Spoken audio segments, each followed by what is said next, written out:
Last question. If the world had to end tomorrow, given everything you learned and we're all going to die, how do you want us to go out? Oh, boy. Finding out that we were never here to begin with, that it's all a simulation. Yeah. That would be, you wouldn't mind not having a soul? Well, no, because the follow-up would be, what makes a soul? A soul is as a soul does. All right, lock the door. We're doing it.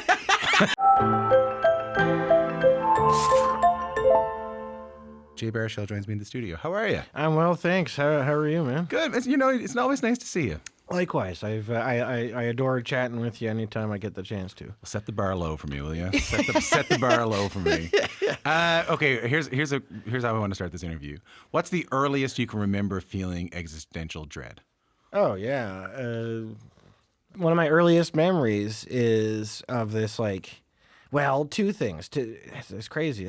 No one's ever asked me that question, and you've just I don't want to skew all TikTok language and Come on, dude. Core memory unlocked. Look at this beard here. Does this look like a factual man? Does this look like someone who's going to have a problem with that? But two things. Two of my earliest memories are one is when I was 3 and I had a real bad nightmare, and my mother it woke me up. It was so bad and it messed me up, and I think I was there was a giant spider monster, and I was driving underneath it and it was trying to eat us or something.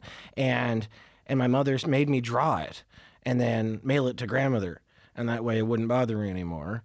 Did it work? Yeah, like a charm. And we ended up kind of weaving that into the storytelling this season, because we realized when I told them that, they were like, "Oh, you've been doing a version of this show since you were a child." The other one is, hold on, you've been doing a version of this show since you were a child, writing down and the things that you're the most afraid of and giving them to people and trying to find a way to get them off your mind. Yeah, okay. or sort them out in some way, okay. And then the other one was this was back in an era when my mom still went to church. My mother was Catholic. My father was Jewish. But my mother back then she was so Catholic that she even baptized me in secret. And once, she made a deal with my father. I wouldn't get baptized. No, I will be a non-denominational child. Right. And then mom was bathing me, and she says, you don't need a priest. Sometimes in an emergency, a mom can do it. Really? I didn't know. Is that in the catechism? She claimed it was. So my mother baptized me, but bought me my children's Bible when I was 2 or 3, and there's this image in it of the flood, and it's there's just one little dude on a boat and a bunch of everyone else getting drowned, all these animals drowned. And I started bawling my eyes out, and my mother was explaining to me why God did this. And I was like, well, why would that happen? What an awful thing to do. And she still talks about to this day that she regrets buying me that Bible and reading it. She thought she was doing what you're supposed to do as a mom, and she ended up scaring the hell out of me instead. So this is all to say that I've been scared of this big fucking thing we call the world and existence since I was a child. Since the very beginning. So was any of this on your mind when you agreed to do the show, when you took on the show at first? How do I put it? Well, I'll just describe that we moved back to Montreal in '94, the year before the '95 referendum. We were Anglos on the English side of the city. I then went to the States when I was 18 during the George W. Bush, Al Gore election, Florida nonsense, and then everything that came after that. Yeah. And so this is all to say that I don't really remember a time where I wasn't kind of worried that the world was going to end in some way, or that's and also I just my tastes and my interests always skewed a bit heavy. I always liked American Justice with Bill Curtis talking about serial killers, right. And the Time Life box set of the history of the illustrated history of the SS, and I just love heavy shit. You love a bit of darkness. For whatever combination of reasons. Probably because my parents, were screaming at each other when I was a child. It's what's you think that might be it? Well, I mean, it's not a lot of 12-year-old insomniacs, Right. And now, if you were to ask me when I was 12, are you, upset? Are you responding? I'm happy as a pig in shit. Sure, you wouldn't know any difference. Reading comics, but watching now movies. looking back, maybe with a little bit of couch time under your belt, you start to realize what. Absolutely, that. And I don't want to diminish it, because I don't think it's always good to know why you like a thing. But if I was being uber analytical about it, I'd say, all of it's a self-defense mechanism. Yeah. Against? Oh, if I read about heavy, scary shit that's heavier and scarier than what's happening in front of me, I am less at mercy of the things in front of me. Yeah, I understand. I listened to this podcast one time with Conan O'Brien, and he said something like, if you're a student of history, you'll be less anxious. He's right. Yeah. He's absolutely right. Yeah. Yeah. He and I have talked about that stuff. Really? Because we both have the same crippling addiction to the Second World War history. And so we will just email each other the heaviest, nerdiest stuff and I think that there's a bunch of different reasons why we find it interesting, but I definitely think that it helps put everything else into perspective in front of you. The AI episode, which is the first episode of this new season, I was once a really easy person to existentially fear. My first one was our movie Armageddon. Yeah. And when that came out, I remember me being in my backyard playing soccer, and I would stop playing soccer, and I stared at the sky. Is it coming? And I went, yes. There's nothing I can do about it. And if it comes, what am I going to do? There's nothing. Yeah, Nothing you can do about it. that's You can't go to the bomb shelter like in The Simpsons. You No, can't do anything. no, yeah. But the AI episode scared me. Yeah. Can you talk a little bit about what you learned about AI? Yeah, just that it's going to be a problem. It's going to be more powerful than anything that it's going to be powerful in a way that we can't quite appreciate until it's too late, I think. And too late, I just mean once we realize, I think, the profundity and the power of this technology and the kind of effects it's going to have on us, it will be too late to undo it. Right. And I think it's kind of like nuclear fission or the internet. Like, it's already turned on. Yeah. And it's increasing exponentially and evolving really, really quickly. And everyone keeps coming back to this sort of like 4 to 5 years from now. 4 to 5 years from now will be the time that, there is some degree of like what could be called sincere sentience and stuff for us to be concerned about. But ultimately, it is going to be as good or bad as we are, like any tech. Yeah. They're only tools and reflections of ourselves. Ultimately, unless they do us all in, yeah. I have found in the past couple of years meditating on death. I've never talked about this before. Oh, cool. Meditating on death, a comforting thing for me. I meditate a lot. Yeah. And I did this course one time, and it was like one of the things part requirements of this course I was doing was you had to do this one meditation about death, and I put it off forever. I'm so I don't like it. You know what I mean? So, but then I eventually did it, and the world felt so much richer to me afterwards. Sure. I remember that night I saw Charlotte Day Wilson play a show, and I sat down and I went, I can't believe I'm alive. It's special. And I'm alive for this, and I get to experience this. It actually made life feel richer, meditating on death. Absolutely. Has any of this done that for you? Yeah. The biggest takeaway that, like, as a 90s kid, I am, like, so embarrassed to say what I'm about to say, which is, like if high school me heard me say this, they'd be like, Oh, you're a cool Gen Xer? Is that what you are? I just was like, I went to fine arts high school in Montreal. I graduated in 99. You had to, we were raised to think everything was shit and everything was awful. And if you thought anything was good, you were like, I don't know, a whore, right? And so, no, it's made me an optimist. It's made me an optimist. For the first time, really? For the first time in my life, I'm optimistic. How? And well, I want to preface it by saying that, like, I am fully aware, and I don't want to step on anybody's strife or difficulties. It's heavy as fuck out there, and it's hard times for a lot of people across the world. Got it. But when you zoom out and you go and look at our story as a species and this human saga, we are healthier, living longer, more literate, better fed, killing each other less at odds with disease than ever in our history. And it's a piece of shit out there. And it anecdotally is a piece of shit, and it's really ugly. But this is the best it's ever been. And so when I say it's made me an optimist, it's like one of the things I kind of realized in doing the show was there's never been a time in human history where we weren't worried the world was going to end tomorrow. And and potentially it's too cute to say that that's a function of us being the only animal that knows we're going to die. And so when you zoom out, what is that? I'm worried I'm going to die. When you zoom out and look at billions of us, we're worried the planet's going to die, and we always have been, and we've been bloody convinced we're like it's coming down the pike many times. Yeah. So, but you also don't want to say, so smoke if you got 'em, it's Miller time, because it isn't. The world is still a piece of shit, and there's work for all of us to be done, and there's a load for each of us to carry. There's a piece for each of us to carry. But by and large, we are doing better. Yeah.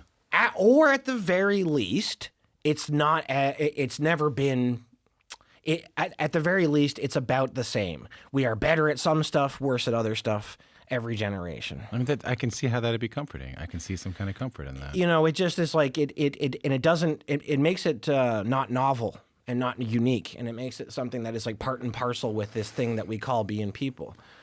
Let me reintroduce you here. Jay Baruchel is my guest. We're talking about a show, We're All Gonna Die, even Jay Baruchel. I got some career questions for you. Please. So do I. Maybe you and I can figure it out together, Jay. Maybe you and I can work on it together. Let's unpack it. My fee is very reasonable. Good. I read an interview with you where you told this one little anecdote that I was curious about.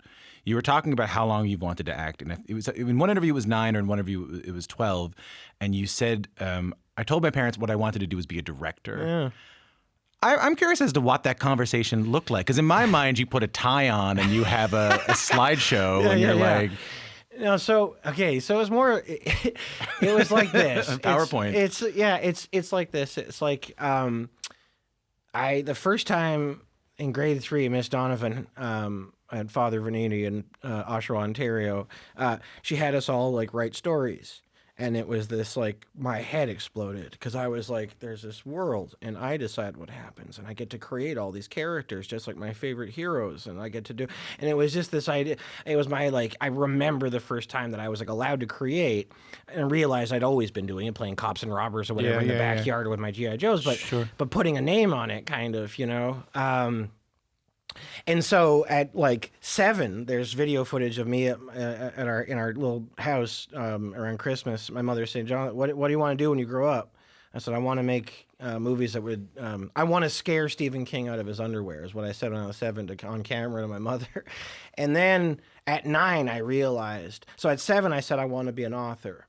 At 9, I kind of sharpened that, got a bit more precise with it, where I said I want to write movies and direct movies. At 12 is when like my dad got a brochure for this like kids acting class in a church basement, and I always like had too much energy and couldn't keep my mouth shut, and and Dad knew I wasn't gonna play hockey or do any of the shit he wanted me to do, so this was his means of like finding a thing that he thought I could do, because every kid needs a thing to do. Yeah. And so. But what's funny is like when I got like an agent at 12 and everything, my mother said to me, she goes, you want to be a director, you want to make movies. I bet you this is probably the best way to learn how. This will be like film school. If you treat it like film school, this will be the best education you could ever get. So even at 12 on set, I was there as a function of loving movies, not loving acting. And so I've been spoiled for riches. What's the difference? Well, it's like some people are in movies because they love acting, and acting is the thing. They love the process of getting into a character and building and all that shit. Yeah. And some people just like acting because it allows them to be in movies. Right. Movies are the thing for me. I don't read books about acting, and I'm very fortunate and grateful for. I'm fortunate for the career I've had. Very grateful because less than 20% of actors can feed themselves from acting, and I've been able to have a career. I've been on set every year since 1995. Wow. So like I'm very, very reverent and grateful. But it was never my raison d'être. Mm-hmm. And it was everything I did. And so it's like one of these kind of champagne problems where every kind of bit of success I had as an actor was like lovely and wonderful, and I got to learn more about making movies, but it also kept delaying my thing, which was if you'd asked me at 16 or 17 in high school, what do you want to do? What are you going to do? And what's the next 10 years of your life look like? I was like, well, I was a kid actor in Montreal, and I saved some of my money, and I'll live off that as long as I can. I was like, I want to go to film school.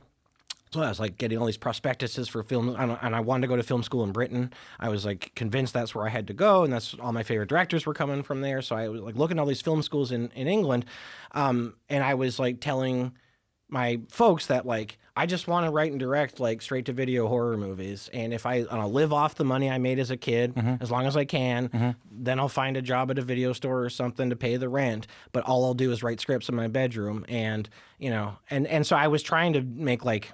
I don't know if you know what the Full Moon Pictures are, the Band brothers, Albert Band and Charles Band. Yeah. Big inspiration for me, and that's what I was That's kind of the track that I was on. I was going to go to England, learn my craft, come back to Canada, and make a bunch of B movies. So how old when Undeclared happens? 18. So yeah, Undeclared, for people who don't know, is this show.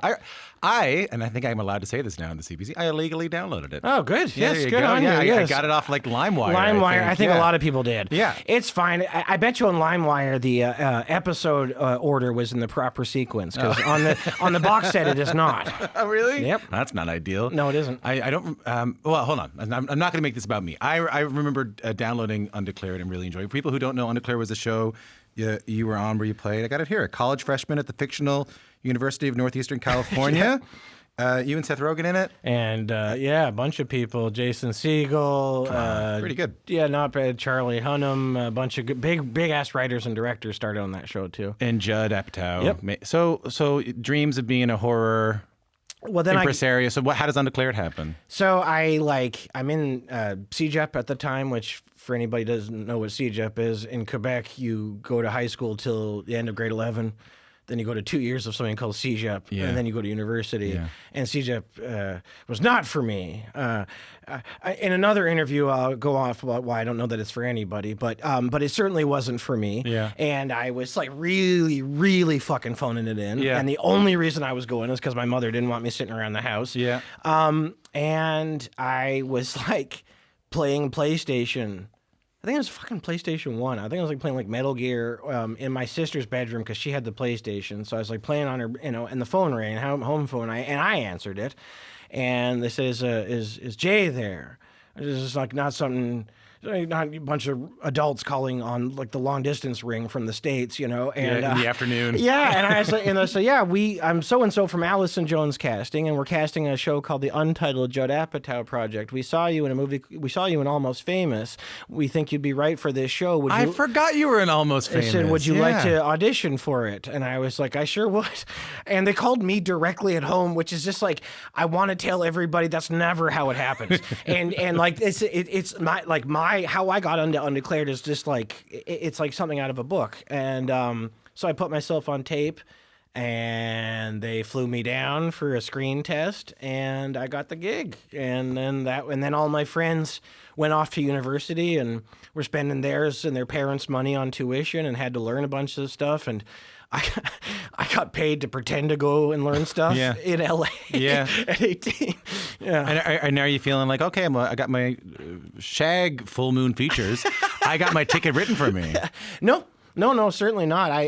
And that's, I think, what ingratiated me to as many people as I probably disenfranchised in that era, where I was like the biggest homer. I only wore stuff with like Montreal or the maple leaf on it, the red maple leaf, not the blue one. I want to be very, very specific. I got you. But I only wore Canada shit. I talked about Canada with everybody that I possibly could. So I think that like if you grew up in Montreal in a household that voted no in the referendum, you are steeped in a sort of real vital form of patriotism. Because you had a decision to make. And it was I'm in front of the voting place at 12 years old with all the other kids from our neighborhood with Canadian flag face paint on us. Okay. And so it was how I defined myself. And like patriotism for me was never kind of quaint or goofy. In the us and them sort of crucible of Montreal in the 90s, it was very much us. And then I go to the States, where I was just like, I went there proud to be Canadian, and being there made me probably even louder and prouder about it. And it was also, I'm 18, 19 at that era where you start speaking to the world turned up to 11 or 12. You have to figure out your pitch, and you have to scream, and you probably hit stuff too hard and put too fine a point on stuff. Yeah. And I was very much that guy in terms of like Canadian content. But what I'll say is it's like a generation of people in LA that grew up knowing every weird Canadian deep cut because of me. But They were talking about the Edison twins. everything. Yeah, exactly. My first time I voted, I was in LA, 18 years old, and I was like, oh shoot, I'm going to be in LA. I'm going to miss my first chance to vote in a federal election in Canada. I've been waiting for this my entire life. So I applied. I voted in absentia. And I remember, so I voted via fax machine at the production office for Undeclared in my first Canadian federal election when I was 18 years old. That's very cool. I was psyched about it, yeah. That's amazing. That's amazing. Yeah. This is weird to say. That show didn't work out. No, not at all, no, because it didn't have a laugh track on it, which for people now... Oh, is that what it was? Because The Office doesn't have a laugh track. Nothing does anymore. Right. But back then, we were literally, I swear to God, studio and network notes would be, but how will the audience know when to laugh? And we were always like, hopefully because we did something funny. But in the landscape of, because that's in an era where you're still watching on traditional, cable TV networks, there was a very set specific definition of what a sitcom was. Yeah. And ours wasn't that. And so it was just kind of like, you can only name like maybe Dream On and one or two other weird kind of like HBO-ish Sex in the City. That shit was allowed to have no laugh tracks, but nothing on a big network, a comedy, could have no laugh track. And we were meant to be on after that 70s show. So what's so interesting, a lot of kids of that 70s show loved our show, and Topher Grace got written onto our show as like a guest spot. And then the creator of that 70s show lost his shit about it, and there was this big row between him and Judd Apatow over Topher being in an episode of Undeclared, and then our show got canceled. Here's the real reason it didn't connect. So the lack of laugh track is why the network didn't get behind it and didn't believe in it. Yeah. But the reason why it couldn't build an audience was the network, in their infinite wisdom, had a very kind of facile approach to audience building, which was play all of your episodes with famous guest stars in a row, and then people will tune in. Yeah, there's a Sandler episode. I remember There's a Sandler episode. There's Will Ferrell when he's still on SNL. There's Amy Poehler before she's on SNL. There's Ben Stiller. There's like a whole bunch of... And they said just put them all in a row. Put them all... And we had been building a narrative, and the show is kind of serialized, and so you would... But Fox was like, it doesn't matter. If they like it and they see someone famous, they'll stick around. So there would be characters that weren't guest stars that would just come and go, and any sort of like semblance of a narrative that you were continuing. Interesting. Yeah, nobody could understand. Everybody thought that they had missed it. Everybody thought they were coming in late and seeing, and that every audience member felt like they had missed an episode. I'm really interested in this show about sort of a narrative that people give me about people and what the reality is of it. Because there's always, there's a gigantic gap between the story that we're told about people and the reality. The story that I get told about you. Okay. It's a terrifying sentence, isn't it? I don't mean it like that, Jay. Literally never heard that sentence. I don't. Is that? But I think it might be true. Yeah. Is that the knocked up thing happens and things are going all right, and Judd Apatow's movies start getting bigger, and you kind of go for it. You're kind of like, hey, you know what, shag it. Mm-hmm. I'm going to L.A. and I'm gonna do it, baby. I'm gonna be a movie star. And then something happens, and this is where I'm curious. Something happens, and you're like, no, I gotta go home. Yeah. What's the reality of that narrative? Because I think you know that's sort of the story, and that is the real thing. That is what happened.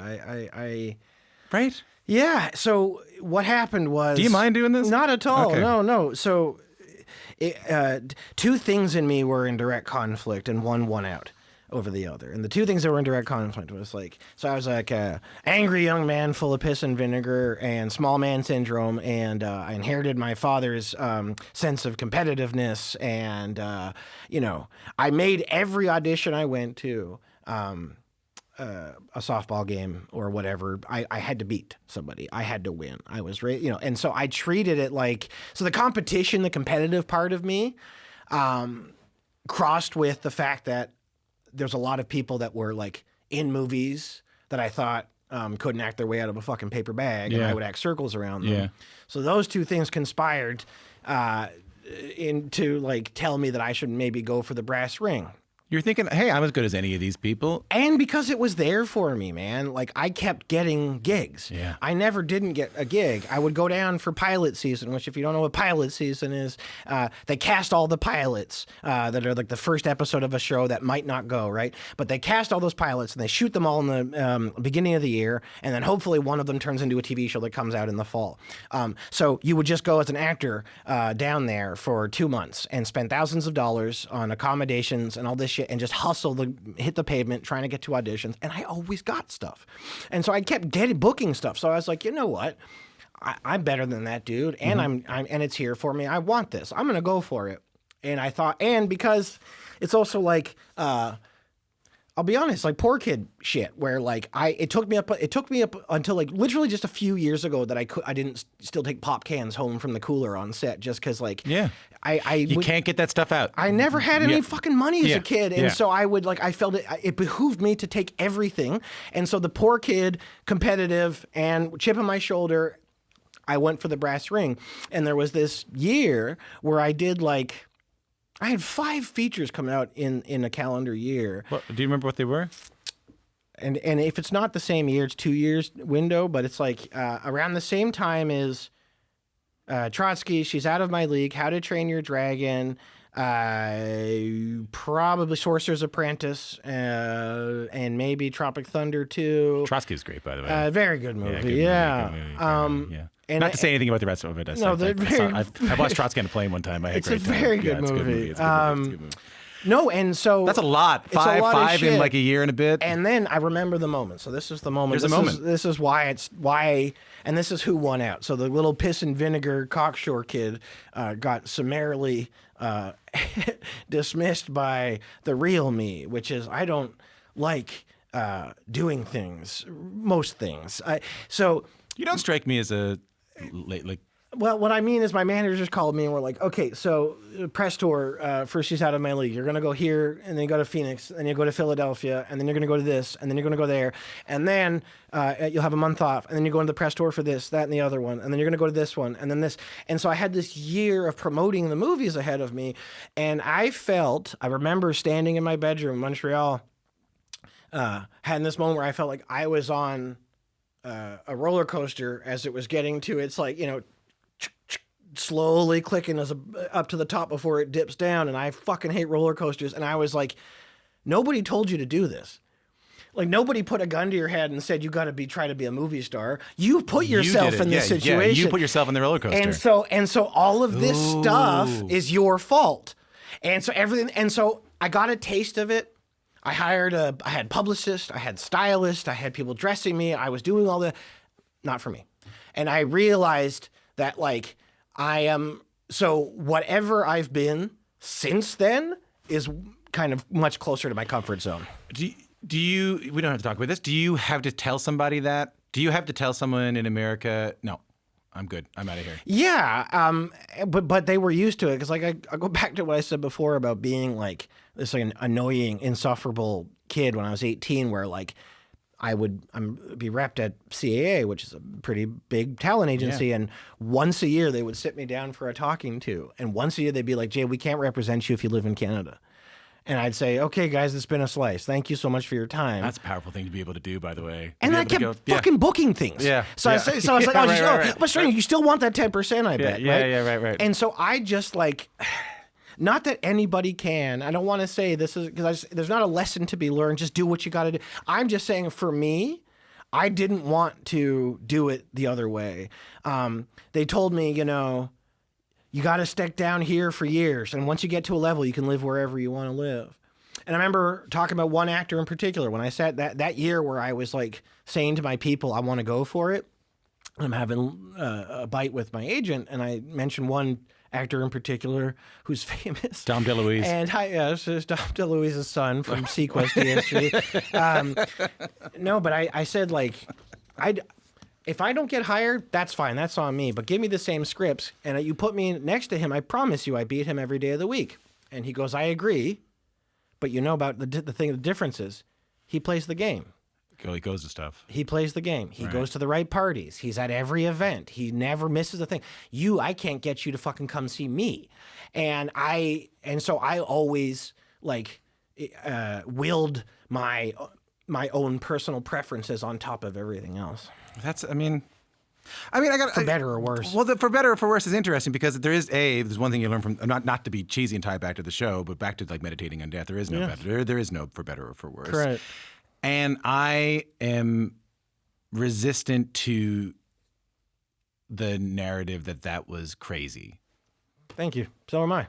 I've had an awesome life. Yeah. Like that's the thing. I just think it's weird that I think it's weird that on the way in here, I read so many articles about it. They were like, if you don't mind me saying so, like, what the hell? Like, he had it all. He's in, and then like I've heard, I mean, every now and then someone tells me like, oh, Jay's out and he's out in the East. I don't want to say where you live. Yeah. Jay's out in the East End of Toronto. He's doing a big multi-million-dollar movie, How to Train Your Dragon stuff, and he seems very happy. And I'm like, I don't know that seems to be actually kind of all right. Thank you. I'm very content. Yeah. Like I built and live in the life that I want. And I think that like if you don't see me in shit, it's because I don't want to be in shit. Mm-hmm. I'm more famous than I'm comfortable with. Mm-hmm. And I'll tell you who was like a big inspiration for me was Mike Smith, who plays Bubbles on the Trailer Park Boys.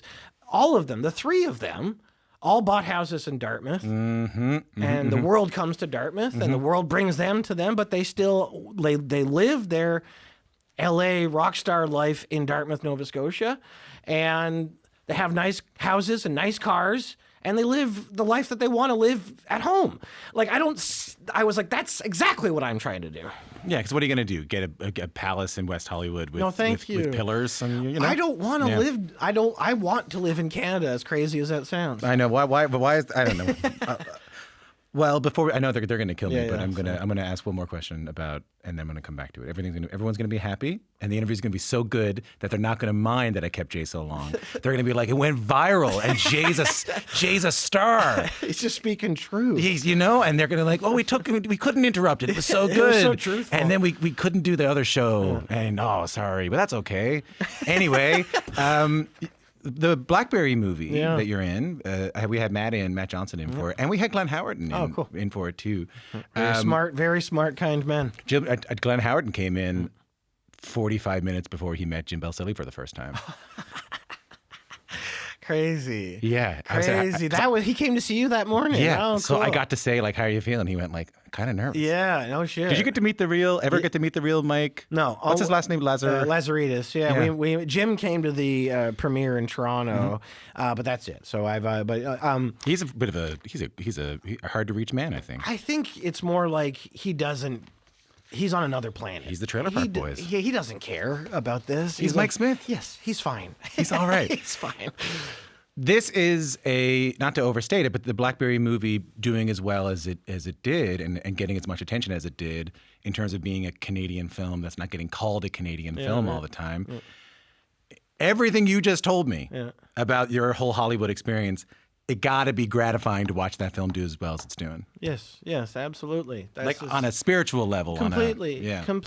And it's like, and I don't want to ruin it by like getting a kick out of being proved right about something. Because I think it's just like, I want to make good shit. And I would have every year my agents in the States tell me, like, if it was up to you, all you would do would be like these independent movies in Canada. And I was like, yeah, God forbid. And, but like, I'm super proud of being part of adding to the English-Canadian kind of cultural tapestry, the Goon flicks and Blackberry, and these are things that, and Trotsky and Good Neighbors, and these are things that mean things to people, and I'm really proud of getting to leave them behind. And yes, absolutely, when a movie like Blackberry that is like a small Canadian movie that I won't say they were talking me out of doing, but it was like, because it was potentially in conflict with a big American thing, and it was always like, why would you choose this thing? Well, it's nice when a year later, after an ovation at fucking Berlin, when we come down to LA to show it, and every agent that told me, I should have done the other thing is like, this is incredible. You guys are amazing. How'd you guys do this? What's the budget of it? Holy shit. Just like, and that's what happened on Goon too. And it's just like people down there have to be reminded that we're more than just a service industry. Like, we're not just the place you come to make the flash. Yeah. Yeah, we're not just the tax break. No, man. That we have stuff to say, and that we'll figure out a way to do it that, in a more real, dirty way that is going to, like, change the landscape for the next decade. It's really, really exciting. Last question. If the world had to end tomorrow, given everything you learned and we're all going to die, how do you want us to go out? Oh, boy. Well, which of them is the preferable one? Finding out that we were never here to begin with, that it's all a simulation. Yeah, that would be you wouldn't mind not having a soul? No, because the follow-up would be, what makes a soul? A soul is as a soul does. All right, lock the door. We're doing it. but yeah, I think that would be, and I mean just in terms of what would be the least amount of pain and ardor would be just finding out that this is all a video game and we get another go at it. Yeah, that'd be all right. Yeah. I'd be okay. Hey, thanks for coming in. Thank you for having me, Tom. It's joyful as always. Always, my friend. Jay Baruchel is the host, director, and executive producer of We're All Gonna Die, Even Jay Baruchel. Season 2 comes out on Crave Friday, April 19th.